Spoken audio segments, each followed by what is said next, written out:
Bonjour, je m'appelle Rania Altini et ceci est mon bilan pour le microprogramme pour l'année 2020 et 2021. Tout d'abord, j'ai décidé de vous présenter un labbook. Qu'est-ce que c'est un labbook? C'est une affiche un peu plus interactive. C'est pas l'affiche traditionnelle. Tout au long de ma présentation, j'ai fait une affiche et vous allez voir que j'ai inséré des petites choses dans mon affiche. C'est un projet d'ailleurs que vous pouvez faire avec vos élèves. C'est vraiment très intéressant. Ça rend les présentations orales un petit peu plus originales et ça permet aussi aux élèves de développer un peu leur créativité, de faire du bricolage et de monter vraiment des labbooks assez intéressants. Moi, pourquoi j'ai décidé de vous faire un labbook? C'est très simple. J'ai décidé de prendre un peu dans ma personnalité de maman. Donc, depuis que je suis maman, j'adore ça faire la peinture. J'en fais le plus souvent possible avec ma fille. Et j'ai découvert aussi un amour pour le scrapbooking, donc les albums de ma fille et tout ça. J'adore faire ça. Donc, je vous l'ai présenté. L'affiche derrière, c'est moi qui l'ai fait la peinture. Et j'ai mis des découpages un peu à la manière scrapbooking. Donc, tout d'abord, moi, j'ai eu l'idée de vous présenter un autobus. Pourquoi l'autobus? Ben, pour plusieurs raisons. C'est un petit clin d'œil à Marianne Dubuc. J'adore l'album L'autobus et c'est d'ailleurs une des raisons pour laquelle j'ai choisi pour mon premier carnet littéraire. Mais également à cause du pigeon. Tout le monde, je pense maintenant, sait que j'adore Mo Willems. Donc, j'ai décidé de mettre le pigeon à quelque part dans ma présentation orale. D'ailleurs, il est dans l'autobus et je lui ai permis pour une fois de conduire l'autobus. Donc, c'est ça. Donc, je vais vous présenter un peu mon bilan. Tout d'abord, dans mon autobus, c'est l'autobus d'orthopédagogie. Je suis orthopédagogue dans une école primaire. Donc, j'ai plusieurs niveaux et je travaille en collaboration avec plusieurs enseignantes. Donc, je vais toujours avoir un peu cette vision-là pour faire mon bilan. Ça n'a pas été une année facile. Je me suis dit que je vais prendre quelques minutes pour vous parler un peu de mon état d'âme suite à cette année un petit peu bouleversante, un retour à l'école pour moi. Donc, en septembre, bien sûr, j'étais hyper contente d'être dans le microprogramme, super motivée. J'étais un petit peu nerveuse aussi parce que je devais jongler avec mon nouveau rôle de maman, le travail et l'école. Mais somme toute, j'étais très motivée. En janvier-février, où là, ça a été un petit peu plus difficile, si on ouvre, j'étais un petit peu fatiguée. C'est pour ça que les piles sont un petit peu vides. Donc, ça a été un petit peu plus difficile pour moi pendant cette période-là. Au mois de mars, bien sûr, on a eu la pandémie. Ça m'a un peu affectée. Donc, j'étais très triste de savoir que j'allais possiblement ne plus assister aux cours parce que à cause de la pandémie de COVID-19. Donc, ça m'avait beaucoup attristé. Puis maintenant, comment je me sens maintenant? Je pense que je me sens un peu déterminée. Je suis prêt à relever les nouveaux défis pour l'année prochaine. J'essaie de voir les choses positivement. Et c'est ça. Donc, c'est pas mal ça pour mon état d'âme durant cette aventure qui était le microprogramme. Maintenant, quel aspect du microprogramme que j'apporte avec moi? Tout d'abord, là, bien sûr, c'est les bagages en bas de l'autobus. Donc, ce que j'amène comme bagage, c'est la première chose, et ici dans l'enveloppe, c'est les cours. J'ai adoré les cours. Je trouve que les cours ont été un bon moyen d'apprendre. Ça a été beaucoup un rappel de ce qui est important. Ça a remis un peu les pendules à l'heure pour moi concernant comment je pouvais utiliser la littérature, puis de quelle manière on pouvait voir les choses, comment voir un album sur toutes ses facettes. Je trouve aussi que la façon dont le cours est divisé, vocabulaire, écriture, lecture, c'est vraiment des choses qui me touchent énormément et je pense que ça a été très valorisant pour nous de réavoir une éducation par rapport à ces trois aspects du français. Aussi,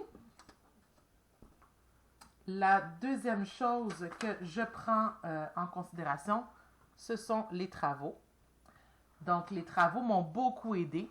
J'ai adoré faire le travail sur les carnets littéraires.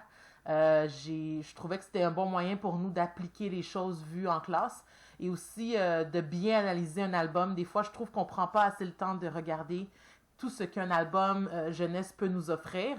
Et le carnet littéraire me forçait vraiment à aller chercher vraiment tout, puis vraiment décortiquer l'album sous toutes ses facettes, dans le fond, pour regarder. Et j'ai découvert que il y a des albums coup de cœur maintenant que je connais, et maintenant je ne les vois plus de la même manière. Je trouve que c'est exceptionnel de pouvoir aller vraiment observer tout ce qu'un album jeunesse peut nous amener et amener aux enfants également.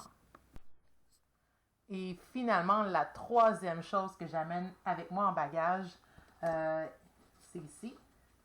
C'est le symbole du partage. Ce sont les partages de pratiques. J'ai trouvé ça génial de pouvoir partager, qu'on puisse partager nos pratiques ensemble. Ça m'a donné beaucoup d'idées pour moi, pour ma profession.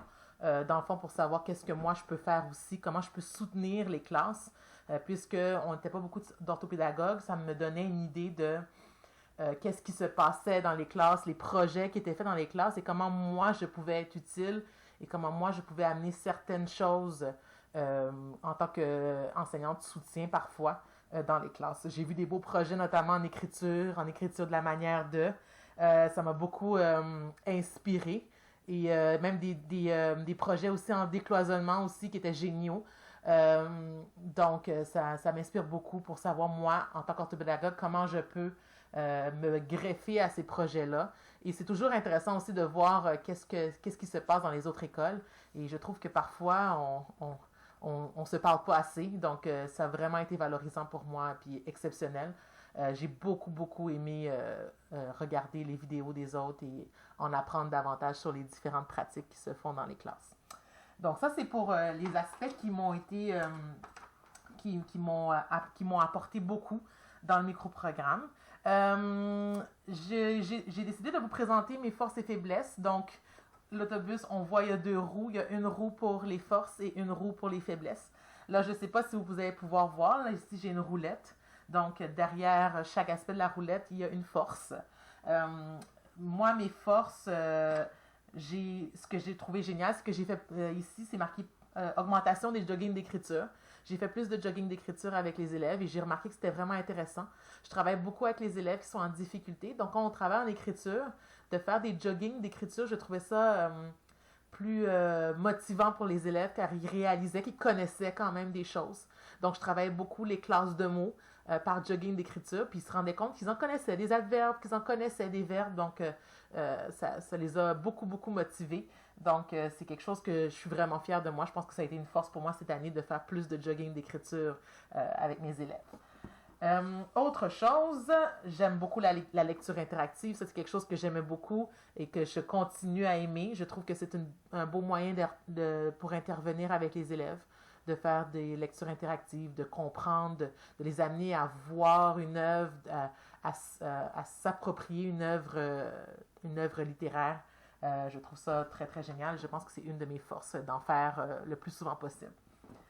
Aussi, j'ai une grande curiosité, donc la curiosité qui augmente, c'est parce que j'ai une curiosité envers la littérature, donc j'aime ça partir à la découverte de plusieurs choses. Je pense que c'est une force d'avoir cette curiosité littéraire, de vouloir être un peu un rat de bibliothèque et de fouiller dans la bibliothèque et de trouver des merveilles. Et le dernier, c'est que j'ai fait beaucoup plus d'entretiens de lecture cette année. Je trouve que c'était quelque chose qui m'aidait beaucoup pour dépister les difficultés des élèves. Et je pense que ça a été une de mes forces cette année. Ça m'a donné un portrait beaucoup plus complet. Et ça a été aussi beaucoup plus agréable aussi pour les élèves et pour moi de faire ce genre d'évaluation. Parmi les faiblesses, je vais essayer de ne pas faire tomber ça. Travailler en réseau, je trouve que c'est quelque chose que je devrais améliorer plus. Donc, essayer de travailler plus en réseau, surtout de réseau d'auteurs. Donc, de ne pas juste prendre une œuvre coup de cœur, mais d'aller prendre d'autres œuvres qui sont similaires ou d'autres œuvres du même auteur. Je trouve que c'est quelque chose que je pourrais améliorer aussi. Surtout pour écrire à la manière de, surtout un réseau d'auteurs, je trouve que c'est plus intéressant. Aussi, aiguiser ma loupe lexicale, ça c'est un peu pour Dominique, je trouve que Parfois, j'aime ça l'œuvre, j'aime lire l'œuvre, j'aime ça faire des activités avec une œuvre, mais je m'attarde pas souvent au vocabulaire et je trouve que je devrais plus aiguiser ma loupe lexicale et regarder dans l'œuvre qu'est-ce qui serait intéressant à faire au point de vue du vocabulaire. Et mon autre point faible, c'est faire plus d'écriture. C'est sûr qu'on priorise beaucoup la lecture à mon école, donc l'écriture, c'est quelque chose que j'aimerais faire beaucoup, beaucoup plus. Donc, c'est sûr que moi, dans mon rôle d'orthopédagogue, si on ouvre les deux portes, j'ai la partie intervention et j'ai la partie soutien en classe et conseil au point de vue des enseignants. Donc, moi, quand je regarde vers l'avant, donc j'ai mis le phare vers l'avant, mes objectifs pour les prochaines années, ici, ben, continuer à dépister avec la littérature jeunesse. Je trouve ça beaucoup plus intéressant, comme je l'ai dit, et beaucoup plus complet comme portrait. Aussi intervenir en utilisant plus la littérature jeunesse, c'est pas souvent si facile parce que des fois nos objectifs sont très précis. Moi, je travaille beaucoup avec des élèves qui ont des difficultés au point de vue du décodage, mais je vais essayer de voir comment je peux trouver des moyens de le faire avec la littérature jeunesse. Faire plus d'écriture, encore une fois, et ça, je pense que c'est quelque chose que je pourrais faire beaucoup plus en classe. Donc, c'est quelque chose que vers le futur, j'aimerais ça faire davantage. C'est mon objectif plus loin, à long terme. Et finalement, le projet éducatif. Pourquoi j'en parle? C'est parce que nous, dans notre projet éducatif à l'école, on veut mettre beaucoup l'accent sur l'enseignement du vocabulaire. Donc, je pense qu'à long terme, j'ai encore beaucoup de choses à apprendre sur le vocabulaire. D'ailleurs, j'ai demandé et ça a été accepté. On s'est procuré le livre de Dominique avec d'autres collègues de l'Université de Montréal, le vocabulaire pour mieux lire et écrire. Et j'ai très hâte d'aller découvrir ce recueil didactique. Donc, pour pouvoir justement savoir comment moi, je peux aider mes collègues à justement mieux enseigner le vocabulaire. Donc, c'est pas mal ça. Donc, c'était mon bilan. J'espère que vous avez apprécié et que ça a été beaucoup plus intéressant qu'une simple affiche. Je vais aussi prendre quelques petites secondes. Je sais que j'ai peut-être dépassé le temps de une minute ou deux, mais juste prendre quelques secondes pour remercier Marie, Isabelle et Dominique pour une année très enrichissante. Et je suis très contente d'avoir fait ce micro-programme et je ne regrette absolument rien. Et c'est grâce en partie à vous. Donc, je tenais à vous remercier pour une très belle année et j'espère qu'on va pouvoir se revoir très bientôt. Merci!